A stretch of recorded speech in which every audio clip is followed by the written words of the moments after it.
नमस्कार दोस्तों, मैं हूं Ashish Shukla from deep knowledge. आज हम लोग योगा या तो स्पिरिचुअलिज्म में जो सबसे इम्पॉर्टेंट स्टेप है, ऑब्वियसली फर्स्ट स्टेप, उसके बारे में कुछ सीखेंगे। टोटल 8 स्टेप्स होते हैं। यम, नियम, आसन, प्राणायाम, प्रत्याहार, धारणा, ध्यान, समाधि। ये 8 स्टेप्स को अष्टांग योगा भी बोलते हैं, लेकिन इनमें सबसे इम्पॉर्टेंट स्टेप्स हैं यम, नियम।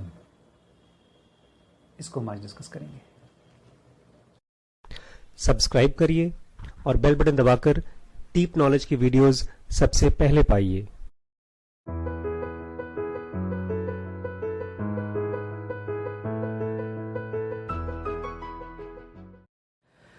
ज़ैन योगा में सहर जी ने यम नियम को एक्सप्लेन करने के लिए जिस चैप्टर को लिखा है, उसका नाम है use of free wills in trifles. Use of free will in trifle. Trifle मतलब बहुत छोटी छोटी चीज़ें, फ्री विल मतलब अपनी इच्छा। योगा की या तो स्पिरिचुअलिज्म की एक बहुत ख़ास बात है, ये कोई भी इंसान, कोई बहुत महान इंसान हो, बहुत डिसिप्लिन्ड आदमी हो वो, या कोई बहुत आलसी या क्रिमिनल आदमी हो वो, कोई भी आदमी अगर योगा को समझता है, पढ़ता है और उसको प्रैक्टिस करने की कोशिश करता है, he can grow to the ultimate state. जो अल्टीमेट स्टेट है, वहाँ पर पहुँचने के लिए कोई ऐसी बाध्यता नहीं है कि किसी किसी को अलाउड है, किसी किसी को अलाउड नहीं है। ये बहुत ख़ास बात है। जब मुझे ये चीज़ मालूम पड़ी पहली बार, तो मेरे सर से ऐसा लगा जैसे कि हज़ारों किलो का भार हट गया, क्योंकि मेरे पास ऐसी ढेर सारी चीज़ें थी मेरे मन में जो मैंने कर रखी थी और मुझे लगता था उसकी वजह से मैं कभी भी एनलाइटमेंट की तरफ या एनलाइटमेंट के पास नहीं पहुँच पाऊँगा। सहर जी कह रहे हैं एक ऐसी स्टेट है, there is a state so happy, कितनी खुश, इतनी ग्लोरियस कि उसकी ग्लोरी के सामने बाकी सब फीका पड़ जाता है, जिसके सामने बाकी सब यूजलेस है। एक ऐसा पर्ल, एक ऐसी कीमती चीज़ जिसको पाने के लिए लोगों ने अपनी ज़िंदगी का सब कुछ दांव पे लगा दिया। और इसी स्टेट को पाने के लिए आपको योग का एक्सपीरियंसेस करना होगा। इसी को पाने के लिए आपको योग पढ़ना होगा, योग समझना होगा। योगा में टोटल 8 स्टेप्स हैं। यम नियम मतलब आपकी ज़िंदगी में डिसिप्लिन्स। आसन प्राणायाम मतलब आपके बॉडी के और माइंड के आसन, जिसमें आपका माइंड और बॉडी स्टेबल होता है। प्राणायाम मतलब जब आपकी बॉडी में बाहर से जो भी प्राण आते हैं, जो भी इम्पल्स आते हैं, वो सब एक नियमित रूप से आते हैं, एक रेगुलर फॉर्म में आते हैं। देखा नहीं, हमारे इंस्ट्रूमेंट्स, टीवी, फ्रिज वगैरह, अगर वोल्टेज अप डाउन होता हो बिजली का तो हमारा मशीन ख़राब हो सकता है, इसीलिए हम लोग स्टेबलाइजर्स लगाते हैं। ठीक ऐसे ही अगर हमारे बॉडी में इम्पल्सेस अगर आती हैं और नियमन के साथ नहीं आती हैं, रेगुलरिटी के साथ नहीं आती हैं, एक स्टेबल सिस्टम के साथ तहत नहीं आती हैं, तो वो नुकसानदायक होता है। और अगर सिस्टमेटिक तरीके से आ पाती हैं तो हमारे लिए बहुत कारगर होता है, बहुत ही फ़ायदेमंद होता है। उसके बाद आता है यम नियम आसन प्राणायाम। अगर आपने यम नियम आसन प्राणायाम, ये चारों, प्राणायाम का मतलब खाली प्राणायाम नहीं होता जो हम लोग ये आँख नाक बंद करके करते हैं कुछ देर के लिए। प्राणायाम का मतलब होता है ये सारे के सारे 4 स्टेप्स का कंबाइंड का जो मतलब होता है, दैट इज़ प्राणायाम। यम नियम आसन प्राणायाम, जिसने भी ये चारों स्टेप्स प्रॉपर्ली फॉलो कर लिए, तब वो सबसे इम्पॉर्टेंट स्टेप प्रत्याहार पे पहुंचता है। प्रत्याहार मतलब आपकी बॉडी का आपसे अलग होकर के आपको एक्सपीरियंस हो पाना। डेथ से पहले जिसने अपने आप को इस तरह से एक्सपीरियंस नहीं किया, he has wasted his life. उसके बाद जिसने ये चीज़ कर लिया, जिसकी मॉलिकुलर बॉडी उसकी फिजिकल बॉडी से अलग हो गई, then he can do the advanced 3 steps, धारणा, ध्यान, समाधि। लेकिन उसके लिए सबसे पहले बेसिक स्टेप्स। सहर जी कह रहे हैं, normally the steps of yama and niyama are described by writers as rules of conduct and normal behaviour. ये जब भी कोई भी आपसे कहता है नियम कानून के साथ रहना चाहिए, तो यही समझ में आता है कि कुछ गलत ना करो, किसी का नुकसान ना पहुंचाओ, एक अच्छे बिहेवियर के साथ रहो। लेकिन वो अच्छा बिहेवियर कैसा है, वो सही बिहेवियर क्या है, वो कौन सा तापमान है जिसके तहत अगर हम अपने आप को उबालते हैं, डिसिप्लिन में रखते हैं, तो हम वाष्पीभूत हो सकते हैं, इवेपोरेशन में एक्सपीरियंस कर सकते हैं अपने आप को। वो टेम्परेचर क्या है। कह रहे हैं हमारा इंटेंशन ये है, सहर जी कह रहे हैं हम ये चाहते हैं कि इस चीज़ को हम बहुत गहरे से समझा सकें आपको, यम नियम। बिकॉज अगर आपको यम नियम नहीं समझ में आया तो पूरी योग आप कर ही नहीं सकते। यम नियम मतलब ABCD ऑफ योगा। बहुत से लोगों को मैंने देखा है जो ध्यान करने की कोशिश करते हैं, सालों साल तक ध्यान नहीं कर पाते, और मैं उसमें से एक था। मुझे भी लगता नहीं था कि मेरी लाइफ की, मेरा खाना, मेरा पीना, मेरा टीवी देखना, मेरा घूमना फिरना, ये सब इम्पॉर्टेंट है अगर मुझे योगी बनना है तो। बट यम नियम समझने के बाद सब कुछ बदल गया। ये कह रहे हैं कि नॉर्मली हम जब भी कोई स्टेप लेते हैं, कोई भी काम करते हैं, तो हमको लगता है कि जो हम काम कर रहे हैं उसके तहत, उसका वजह से जो रिजल्ट आएगा, हम जानते हैं क्या रिजल्ट आएगा। मैं एग्जांपल देता हूँ आपको। आज मैं स्कूल में था तो प्रिंसिपल ने मुझे एक बच्चे के पास भेजा। एक बच्चा काउंसलिंग के लिए आया था। उस बच्चे से मैंने पूछा कि वो बहुत एजिटेटेड बच्चा था, बहुत परेशान था, कभी विंडोज़ तोड़ रहा है, कभी किसी को परेशान कर रहा है। तो पहले मैं उससे पूछा कि बेटा ये क्यों तुम करते हो। काफ़ी देर तक मैंने उससे पूछा, वो चुप था, गुस्से में था। फिर मैंने बहुत उसको प्यार से पूछा कि अच्छा ये बताओ, अगर मैं तुम्हारा दोस्त हूँ और तुम्हारा दोस्त तुमसे सीरियसली पूछ रहा है कि तुम क्यों परेशान हो, क्या बात है, तो उसने बहुत ही पोलाइटली बोला, सर आप ऑनेस्टली जानना चाहते हैं। मैंने कहा हाँ। तो ही सेड, मेरे क्लास में एक लड़का है, इनफैक्ट दूसरी क्लास में एक लड़का है जो मुझे बहुत चिढ़ाता है, छेड़ता है। मैंने कहा किस बात के लिए छेड़ता है। बोलता है पैसे के लिए। उसके पास स्कूटी है, उसके पास बाइक है, मेरे पास साइकिल है, इसलिए वो मुझे छेड़ता है। और इसी की वजह से इसके अंदर में पिछले साल भर से एग्रेशन जमा हो गया। मैंने उसको बुलवाया, मैंने पूछा तुम क्यों छेड़ते हो उसको, क्यों चिढ़ाते हो। बोलता है सर मैं नहीं चिढ़ाता। उसको तो पता भी नहीं होगा चिढ़ाता होगा वो। जब भी हम कोई एक्शन लेते हैं तो उसके साथ एक कॉन्शियसनेस डेवलप होती है, एक चेतना डेवलप होती है, और वो चेतना अच्छी होती है, बुरी होती है, ये हमको बहुत बार पता ही नहीं होता, ये बाद में मालूम पड़ता है, दूसरे बताते हैं। जब हम किसी का गलत कर देते हैं तो उसका रिपरकशंस हमारे पास आता है कंप्लेन के फॉर्म में।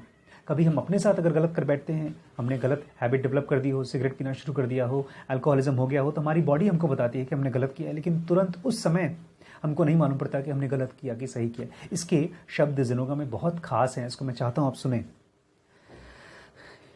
सर जी कह रहे हैं, let us first see how we use our so called free will. Sahar ji ने बहुत बार यूज़ किया है, बहुत से जगहों पर बहुत से स्पिरिचुअल टीचर्स ने फ्री विल का इस्तेमाल किया है। फ्री विल मतलब हमारी इच्छा, हमारी फ्री इच्छा, जिसको हम कहीं भी इस्तेमाल कर सकते हैं। कह रहे हैं कि हम अपनी रोज़मर्रा की छोटी छोटी डेली ट्रिफल्स में अपनी फ्री विल को कैसे इस्तेमाल करते हैं, आइए देखते हैं। Why should there be difference between various actions of daily life. ऐसा क्यों हो कि हम अपने अलग अलग एक्शंस पे ध्यान दें। भाई हम कर सकते हैं, कुछ भी कर सकते हैं, कभी टीवी देखें, कभी ना देखें, कभी ब्रश करें, कभी ना करें, कभी नहाएं ना कभी ना नहाएं, कुछ भी कर सकते हैं। लेकिन क्यों, एक योगी अपने आप से, जिनोगा कहता है, अपने आप से पूछिए क्यों डिफरेंस हो। Because we presume we are conscious of the result attended therefrom. क्योंकि हमको लगता है, जिनोगा कह रही है, अगर आप ध्यान दें और सवाल पूछना शुरू करें तो आपको मालूम पड़ेगा कि आप उस काम की वजह से जो एक कॉन्शियसनेस डेवलप होती है, आपको उसके बारे में ज्ञान होगा, पता चलेगा। The fact that comes out is consciousness in relation to that. इसलिए कृष्णमूर्ति बार बार कहते थे, उस किसी भी एक्ट में, की रिलेशनशिप में तुम्हारे कॉन्शियसनेस को ऑब्जर्व करो।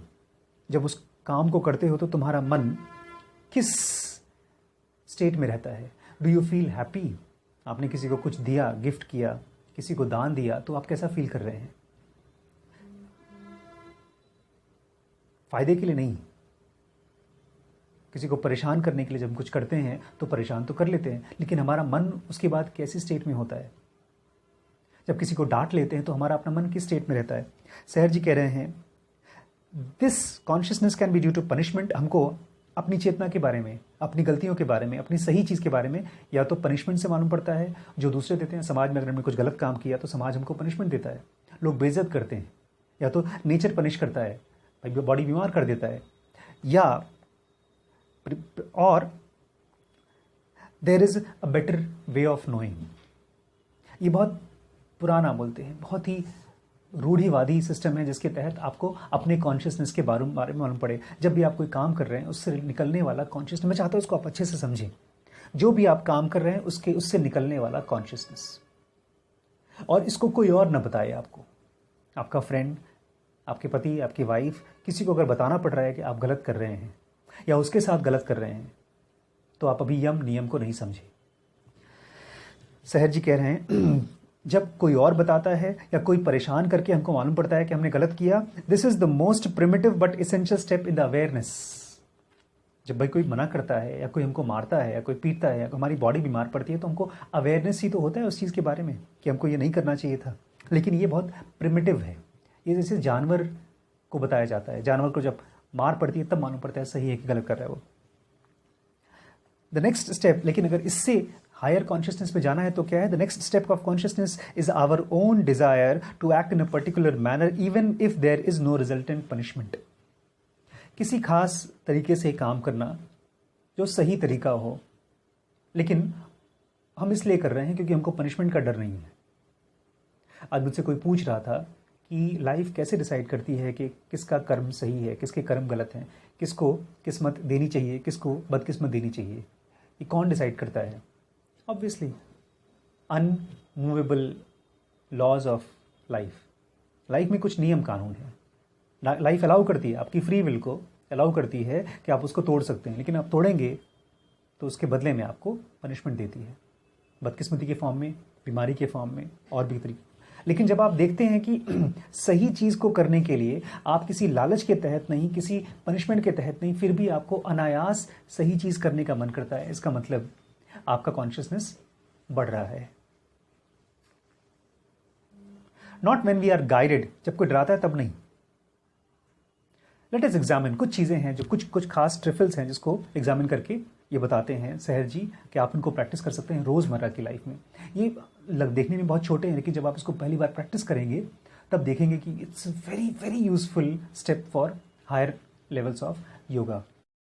चलिए देखते हैं कि हम लोग की रोज़मर्रा की जो छोटी छोटी ट्रिफल्स हैं, और जब हम उसमें अपनी डिज़ायर्स को, अपनी इच्छा को, फ्री विल को जो हमको मिली है, हम उसमें गलत भी करना चाहें गलत भी कर सकते हैं, लेकिन अगर हम उसको फ्री विल को सही तरीके से इस्तेमाल करना चाहें चेंज करने के लिए, तो क्या हो सकता है।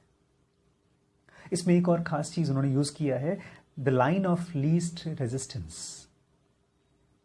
जब भी आपका फ्रेंड ड्रिंक कर रहा है और आपको ऑफर करता है, तो लाइन ऑफ लीस्ट रेजिस्टेंस मतलब आसान जो है, सबसे आसान चीज़ जो है वो हम भी ड्रिंक कर लेते हैं। खाना अगर स्वादिष्ट हुआ तो 2 रोटी और खा लेते हैं। इसको बोलते हैं लाइन ऑफ लीस्ट रेजिस्टेंस, जो आसान है। क्योंकि फ्री विल को रोकना, रिस्ट्रेन करना, जो योगा की सबसे इंपॉर्टेंट क्वालिटी है वो है रिस्ट्रेनमेंट, वो सबसे मुश्किल है। बोलते हैं एक दिन में और रात को यूज़ कंबाइन करके 24 घंटे एक दिन में होते हैं। तो how do we spend this day of 24 hours, हम अपने इस 24 घंटे को बिताते कैसे हैं? How much really constructive work we do. अगर 24 घंटे में देखा जाए तो हम कितना कंस्ट्रक्टिव वर्क करते हैं, जिसके लिए हमको ना कोई रिकॉग्निशन चाहिए, ना हमको फेमस होना है, ना उसके बदले में कोई हमको पैसा देगा, और ना ही तो कोई हमको डरा रहा है। कंस्ट्रक्टिव वर्क, जिससे कुछ कंस्ट्रक्ट होता है, दूसरे की लाइफ में नहीं, हमारे ही अपनी लाइफ में भले। अगर हम योग कर रहे हैं, ध्यान कर रहे हैं, वॉक कर रहे हैं, म्यूजिक सुन रहे हैं, दिस इज कंस्ट्रक्टिव वर्क। और भी चीज़ें हैं, इसको थोड़ा ध्यान से सुनिएगा, बिकॉज इसको समझने में एक एग्जाम्पल दिया है सहर जी ने। Suppose we owned a large factory. आपके पास एक बड़ी सी फैक्ट्री है और उसमें 3 शिफ्ट में काम चलता है, सुबह दोपहर शाम तीनों टाइम काम चलता है। उसमें कुछ आपके वर्कर्स को क्या देंगे, कुछ वीकली ऑफ देंगे, हफ्ते में 1 दिन की छुट्टी देंगे सारे एम्प्लॉयज़ को, और उसमें कुछ पब्लिक हॉलीडेज़ होंगी, कुछ पेड हॉलीडेज़ होंगी। भाई किसी को, भाई फैक्ट्रीज में जैसे होता है, we have to give annual leave, और सालाना कभी कभी छोटी छुट्टियाँ भी देनी पड़ेंगी। ये सब तो लॉ के तहत है, ये सब तो मैंडेटरी है। गवर्नमेंट तो कहती है कि हर किसी को सिक लीव मिलना चाहिए, संडेज की छुट्टी मिलना चाहिए, ये सब लॉ के तहत है।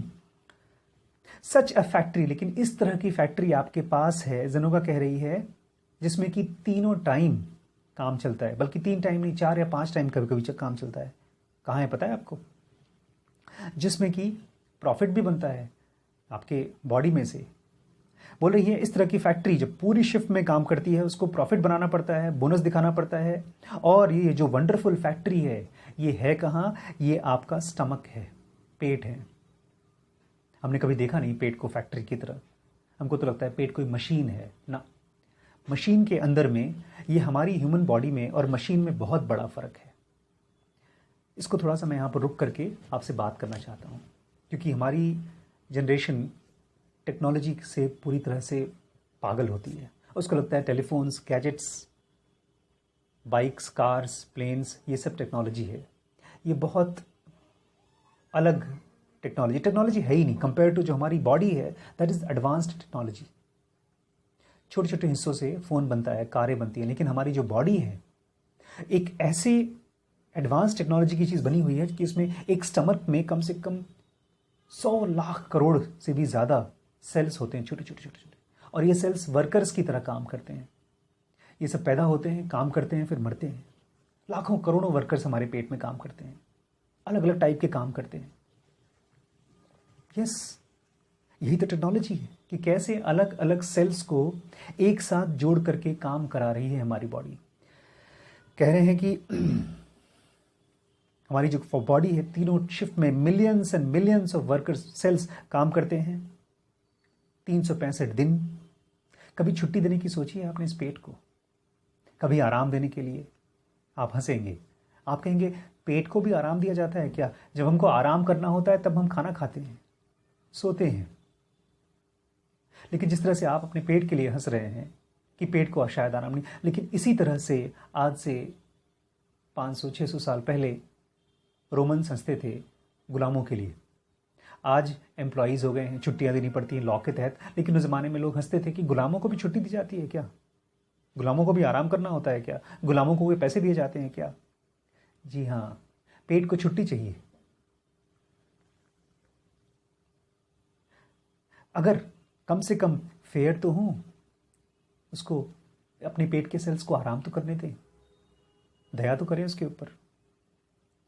समझ गए ना आप?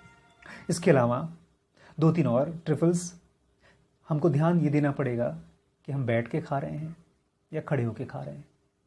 खड़े होके खाना इंसान की प्रवृत्ति में नहीं है। ये देखना होगा कि हम खाना फटाफट खा रहे हैं या अवेयरनेस के साथ खा रहे हैं। ये देखना होगा कि हम खाना खा रहे हैं कि बस पानी के ज़रिए निगल रहे हैं। ये देखना होगा कि हम खाना खाते समय मूडी हैं, परेशान हैं, किसी पर्टिकुलर परेशानी के बारे में सोच रहे हैं, बिकॉज़ ये सारी एक्टिविटीज़ हमारे खाने के साथ हमारे पेट में जाएंगी। और हुआ है, जो लोग भी अपनी ज़िंदगी के अंत में या किसी भी समय बीमार होते हैं, उनको ये एहसास भी नहीं होता कि किस समय किस तरीके से वो खाना खा रहे थे। ये तो हो गई पेट की बात। अब सांस की, इसमें भी हमको ट्रिफल्स यूज़ करने पड़ेंगे। कभी हमने सोचा है कि हमारी जो ज़िंदगी है उसकी पहला दिन हमारा सांस से चालू होता है और आखिरी दिन सांस से ख़त्म होता है? तो ये हमारी सांस कैसी होनी चाहिए? एक आदमी एक दिन में 25,000 से लेकर 28,000 सांस लेता है 24 घंटे में। उसका क्यूबिक सेंटीमीटर कितना होना चाहिए? कितनी गहरी सांस होनी चाहिए एवरी ब्रेथ? और क्या हमको नाक से ही सांस लेना चाहिए या मुंह से भी अलाउड है? जबकि मुंह से नुकसानदायक होता है। मुंह से तभी सांस आती है जब लोग मरने वाले होते हैं। और उसके बावजूद कितने लोग हैं जो मुंह से सांस लेते हैं सिगरेट पीते समय? It's very dangerous. सिगरेट पीने के बराबर ही डेंजरस होता है मुंह से सांस लेना। सांस, हमारी छाती कैसी होनी चाहिए? उसका रेशियो कैसा होना चाहिए? वो गहरा होना चाहिए या छोटा होना चाहिए? किस तरह का ऑर्गन है हमारी लंग्स? ये सब क्वेश्चन हमको पूछना होगा अपने आप से।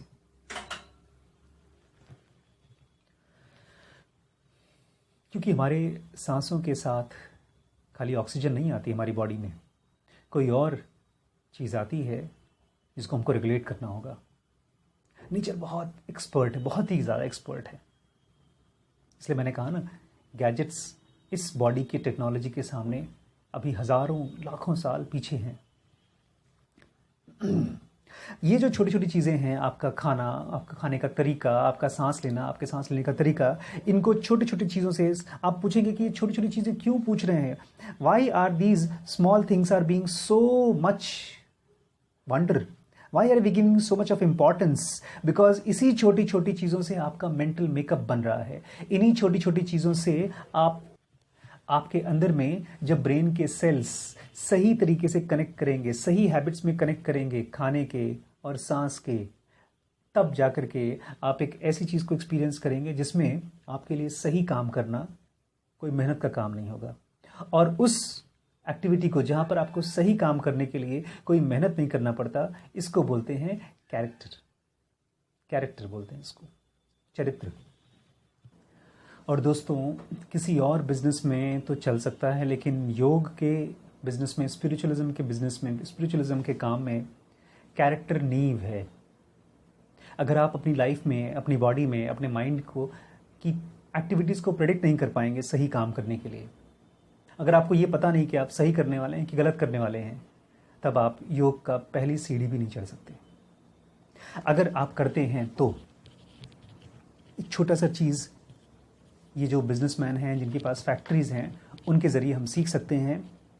हमने स्टमक को और लंग्स को फैक्ट्रीज़ के कंपैरिजन दी है कि एक फैक्ट्री की तरह हमारा लंग्स काम करता है और स्टमक काम करता है, और उसमें ढेर सारे सेल्स हैं जो वर्कर्स की तरह काम करते हैं।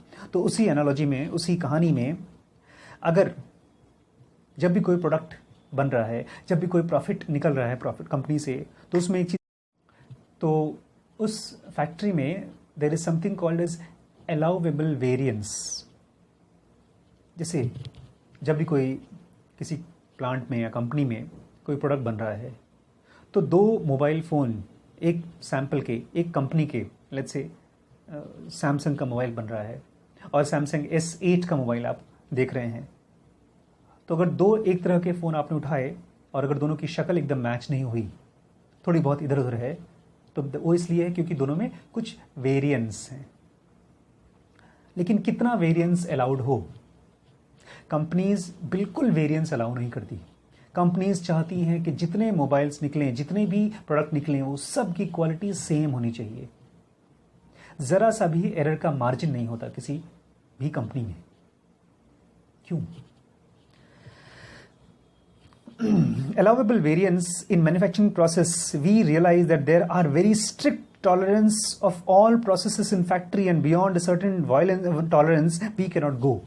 अगर आपने थोड़ी सी टॉलरेंस अलाउ कर दी, हर कंपनी में जो कारें बनाती हैं, हवाई जहाज बनाती हैं, मशीनें बनाती हैं, CT स्कैन्स मशीन बनाते हैं, अल्ट्रासाउंड की मशीनें बनाती हैं, बड़ी बड़ी सोफिस्टिकेटेड मशीनें बनाते हैं, अगर इसमें ज़रा सा भी बहुत स्ट्रिक्ट होता है कि इससे ये नहीं होना चाहिए, 1.1 से 1.2 नहीं होना चाहिए, ठीक यही चीज़ अप्लाई करता है हमारी बॉडी में भी।